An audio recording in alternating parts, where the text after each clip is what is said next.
রাসূল করিম সাল্লাল্লাহু আলাইহি সাল্লাম হাদিসের মধ্যে বলেছেন, মুসলমান ধনী ব্যক্তির সম্পদের ওই পরিমাণ সম্পদ আল্লাহ পাক ব্যয় করা ফরজ করেছেন, যেই পরিমাণ সম্পদ ব্যয় করলে তার সমাজের মধ্যে গরিবদের সকল চাহিদাগুলো পূর্ণ হয়ে যাবে।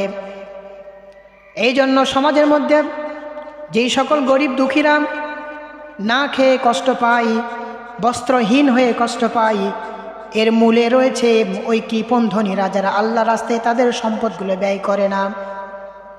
রাসূল বললেন, জেনে রাখো আমার সাহাবারা, কিয়ামতের কঠিন ময়দানে এই সকল কৃপণ ব্যক্তিদের আল্লাহ পাক কঠিনভাবে হিসাব নেবেন।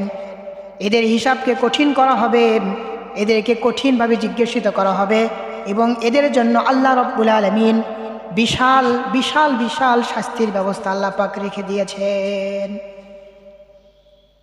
সুতরাং প্রিয় ভাইরা, সমাজের মধ্যে যারা ধনী রয়েছে, সমাজের মধ্যে যারা বড় লোক রয়েছেন, এদের উচিত হলো গরিবদেরকে বেশি বেশি দান করা, তাদের সকল প্রয়োজনগুলো পূর্ণ করা।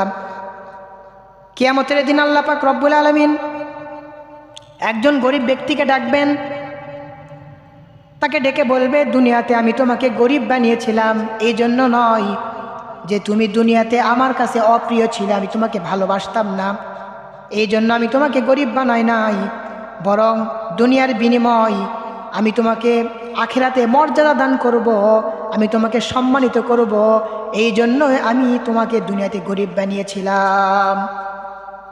তুমি আর একটু সামনে দিকে যাও, সামনে গিয়ে দেখবা জাহান্নামীদের বিশাল লম্বা লাইন দাঁড়িয়ে আছে। সেখানে থেকে দুনিয়াতে যারা তোমাকে দান করেছিল, যারা দুনিয়াতে তোমাকে সকল প্রকার সাহায্য সহযোগিতা করেছিল, তুমি তাদেরকে বাছাই করে করে তুমি জান্নাতে নিয়ে যাও। সুবহানাল্লাহ। এবং সেই গরিব লোক আল্লাহ পাকের হুকুম পেয়ে ওই জাহান্নামীদের কাতার থেকে যারা তাকে দুনিয়াতে দান করেছিল এদেরকে বাছাই করে করে জান্নাতে নিয়ে যাবে।